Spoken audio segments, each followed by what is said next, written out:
This year, as COVID-19 has ravaged communities around the world and the stock market has alternated between dramatic dips and seemingly impossible highs, there has been an insane amount of interest from investors in startups working on battery electric and other low-emission vehicles. That investment spike is no doubt driven in part by the phenomenal success and growth that Tesla has enjoyed this year, from turning a profit quarter after quarter to its impressive 5-for-1 stock split, its market dominance around the world, its battery day, and the fact that it's the only automotive brand in the world right now that's experiencing a massive growth in a year that's simply proven too hostile for other brands. And so, we've seen investors throw a lot of money at companies that are far less known in the wider automotive industry. Some of these companies begun the year already on the stock market, but the majority have entered the stock market not via an initial public offering, as Tesla did many years ago, but via something called a reverse merger with a special purpose acquisition company, or an SPAC, something which is sometimes called a blank check company, as it helps companies access the stock market and often throws in some extra capital as an incentive into the bargain. As I noted in a video we did on the subject, which you can watch here, SPACs allow companies the chance to get onto the stock market without dealing with as much red tape as they would if they wanted to go through an IPO. And thus it means that companies which might not traditionally meet the requirements to actually go through an IPO can gain access to the almost unlimited funding possibilities that being a publicly traded company can offer, without going through as many hoops. Many investment experts are calling 2020 the year of the SPAC, with more SPAC-based reverse mergers happening this year and raising more capital than ever before. This year, noticeable clean vehicle SPACs include Canoo, which is in the process of going through a reverse merger as we make this video, Nikola Motor, which of course became Nikola Corporation after its reverse merger, and charging station company ChargePoint, which, like Canoo, is still mid-merger at the point of making this video. We all know what happened to Nikola. It went through the reverse merger, was given a highly inflated stock guide price, and hit a heady $80 per share despite not ever having made a single vehicle. Then, as questions arose about some of the claims made by its former executive chairman and founder Trevor Milton, which of course hit a peak with the whole Gravitygate Hindenburg research report, the stock price has tumbled back to barely more than it was on its first day of trading. We have devoted quite a lot of time to Nikola in the last couple of weeks, so I'm not going to rehash any of that here today. But what I am going to talk about is another company that has recently gone through a reverse merger that, well, has got me a little worried.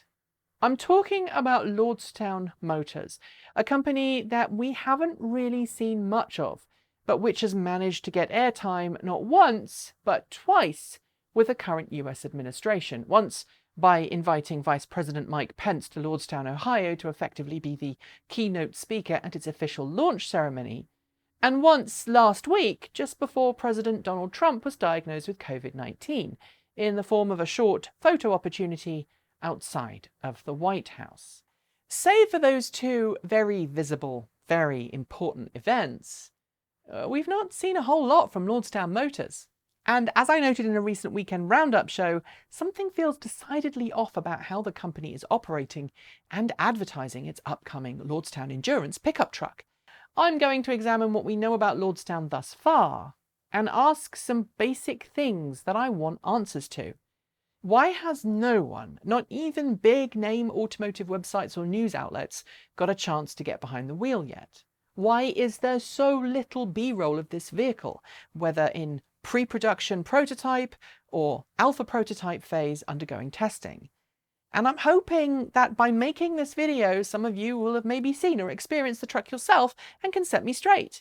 Maybe even Lordstown can set me straight and help fill in the blanks. But where I stand right now, I am struggling to know what to think. I just want to know if this is a truck that's coming to market and if it will be something we can tangibly get a hold of soon. Let's talk about company history. Lordstown Motors was founded just 2 years ago by Steve Burns, a serial entrepreneur who also happened to be the co-founder and former CEO of the Workhorse Group. Workhorse, for those who don't know, was a commercial vehicle manufacturer specialising in special purpose fleet vehicles. It was founded in the late 90s and took over the production of General Motors P30/P32 series step van and motorhome chassis, before then being taken over by Navistar International. It was then acquired by AMP Electric Vehicles, which changed the company name to the Workhorse Group. The company pivoted to focus on electric delivery vehicles. The year after that transition, Workhorse Group announced a brand new vehicle it was proposing to bring to market. It was called the W15. A range-extended electric pickup with an 80-mile electric-only range, it was initially given a whole lot of media attention, and alongside sales of its larger delivery vehicles, progress on the W15 seemed to be taking place at Workhorse. Then there were some other vehicles along the way as well, including the Workhorse Surefly, which was the company's answer to a drone-based delivery service of the future. It was debuted in 2018 at the LA Auto Show alongside the NGen commercial parcel delivery vehicle. They were essentially a pair and showcased to revolutionize the way that parcels could be delivered in the future, as well as offering aerial services for everything from the military to farmers. Despite enjoying good sales of its plug-in hybrid delivery trucks and being a finalist in the competition to design and supply the US Post Office with its next-generation delivery vehicle, the Workhorse W15 development seemed to grind to a halt. Neither it nor the NGen delivery vehicle, complete with that drone, ever made it into production, and things seemed to get stuck. Enough about the Workhorse Group. Let's focus on the Lordstown production facility. Last year, after General Motors announced the closing of its Lordstown, Ohio production facility, Workhorse was initially rumoured to be the company that would buy it. President Trump even announced as much in May last year on Twitter. But it was Lordstown Motors, not the Workhorse Group, which eventually ended up signing the deal, because Lordstown Motors had essentially been set up specifically with the purpose of finding a place to build and build a truck based off the W15, a truck that we would eventually learn to call the Lordstown Endurance. Financially, that's not a surprise. Workhorse wasn't in a place to buy Lordstown, and the new company, which is 10% owned by Workhorse, was able to secure a deal with GM for that plant.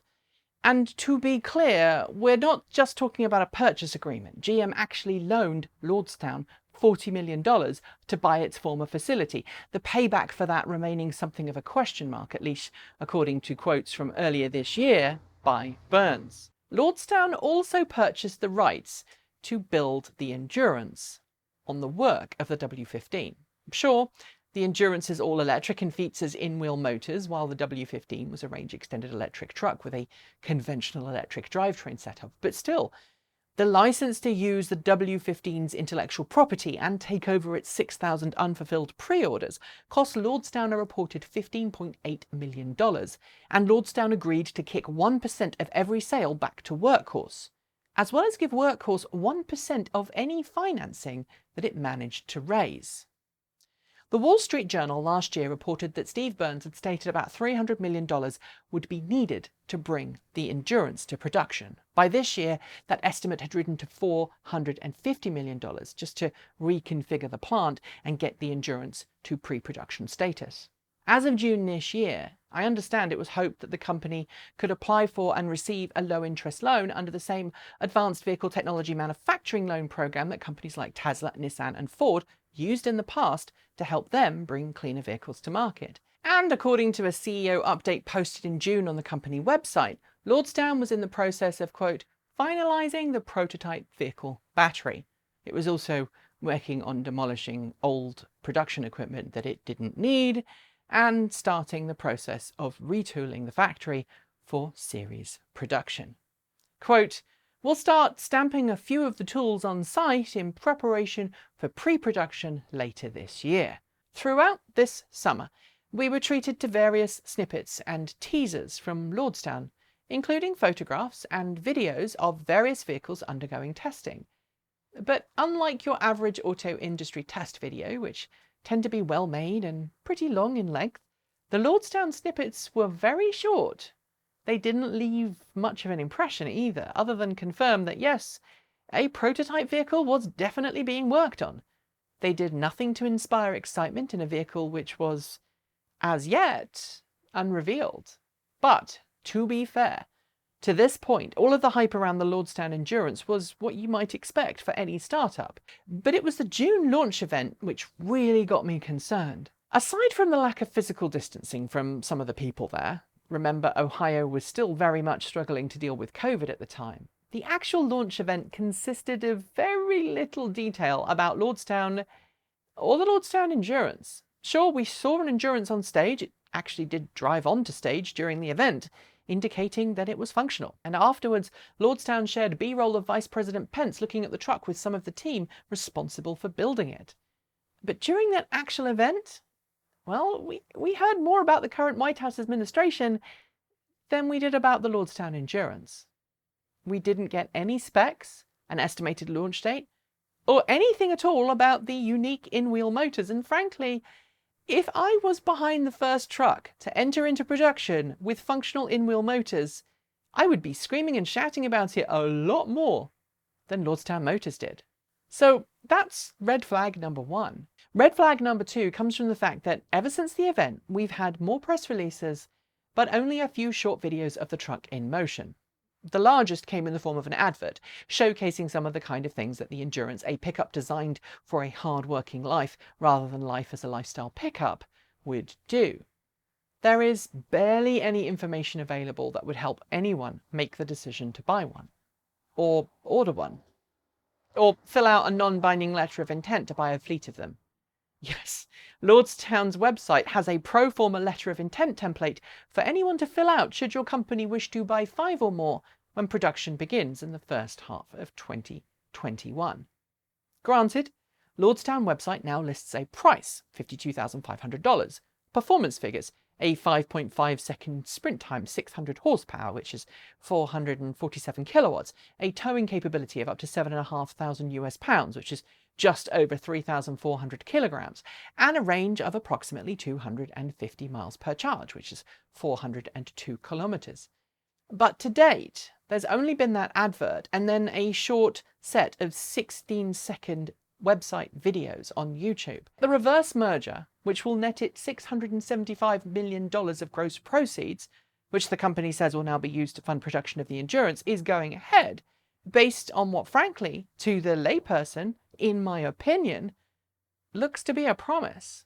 Why then was the Endurance at the White House last week, getting a photo opportunity with the President of the United States?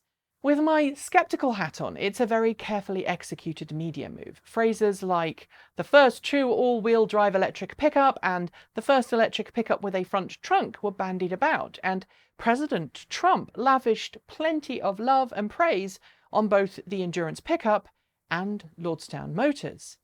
Yet despite these two high-profile events, which seem to suggest the production is a foregone conclusion and that the development work has finished and is ready to begin series production, other information we've heard suggests that that process hasn't completed yet. And let's not forget, most automakers take between 2 and 4 years to bring a new vehicle to market. That's most established multinational automakers with large developmental budgets and lots of engineers. Tesla only brought the Model Y to market in such short order because it was so heavily based on Model 3. Granted, GM has invested in Lordstown. Lordstown said in August that GM had invested $75 million in the company, but unlike the Nikola agreement that's currently falling apart, Lordstown looks like it will be making its own vehicles, not paying GM to do it for them. So in short, Lordstown's timeline for production feels optimistic and, based on what I'm seeing, a very tall order. Let's not forget that we didn't even get to see the inside of the Endurance at the reveal event earlier this year, which, now I think about it, is another red flag. And we've only just had those photographs posted of the interior. Photographs, not video. Which brings me to the final red flag. We have not seen a single automotive outlet, newspaper or commentator get up close and personal with this truck. There's been no test drives, no in-person ride-alongs, nada. And that's very different to the auto industry norm, where select automotive specialists and news outlets are regularly given sneak peeks by automakers into upcoming vehicles. Doing so helps create buzz for the brand and for the new vehicle, and it helps prove to the rest of the world that the thing that's being promised is actually a functional, working, market-ready, ready-to-go vehicle. To try and assuage some of my fears about the company and its future prospects, I reached out to its media team, who have been up to this point pretty responsive when I've asked questions or asked for additional footage. What you're seeing on screen is what I wrote to them. I sent this email 8 days ago, and I haven't heard anything back yet. I desperately want to be wrong about Lordstown Motors. I desperately want it to start doing test drives and media exposure of the Lordstown Endurance pickup and showing that it's ready to bring this vehicle to market as a truly competitive work truck. But if you compare what we've seen of it thus far with what we've seen of, say, the Rivian R1T or even the Bollinger B2, well, I have my doubts. Please prove me wrong. That's it for today. As always, thanks to the folks on my right for being our $15 to $49 a month Patreon supporters. Special thanks to our $50 a month Patreon supporters, John Lyons, Regine Fellows and Jeffrey Songster, and our deepest gratitude to our $100 a month Patreon supporters, Marcel Ward, Reggie Watts, JP Fagerback, and Sean Ueda. You can join all of those amazing Patreon supporters by following the links below, or you can send us a donation through Ko-fi or Bitcoin. You'll also find a link below to our free Discord server, so sign in and come and join in the fun. And don't forget to check out our new swag store, complete with t-shirts and other great merch. You'll find that over at Redbubble. After the names have finished scrolling, you will see a new suggestion for a video you can watch from this channel, so please consider watching it if you haven't, and I'll be back very soon. Thanks for joining me, and as always, keep evolving. That's it. Thanks for joining me, and I'll see you next time.